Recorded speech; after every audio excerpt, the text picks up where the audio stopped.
We need a consistent relationship with the Quran. We do, because you're cut off from His words. So guess whose words start becoming the priority? Your words.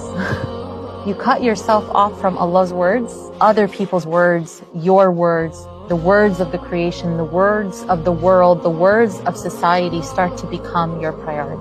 You start prioritizing Allah subhanahu wa ta'ala's words, His words start to override your unhealthy words, your untruthful words, the untruthful and inaccurate and false narratives that you get exposed to in the world. And you start to feel it so subtly in those little moments where you catch yourself quicker and you're like, no, Allah didn't say that, Allah says this, because you're so fresh in your heart, you're so connected. You catch yourself when you're about to react, no, the Quran changes you.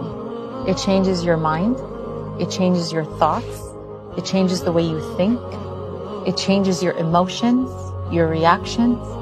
It changes how you function, how you carry yourself in the world. But you can only experience this if it becomes a consistent practice in your life. You're not going to experience this just by listening to me. You have to live it. You have to sit with the Quran when it's heavy.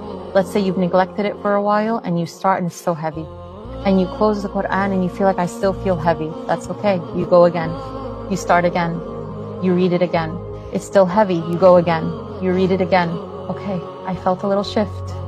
But then you go back to the world, things get heavy again. You go back, then that connection strengthens. It doesn't happen overnight. And that's the thing, we think that when it comes to our inner fortitude on a psychological and spiritual level, that it should just come like that. I read Quran, I prayed, nothing happened.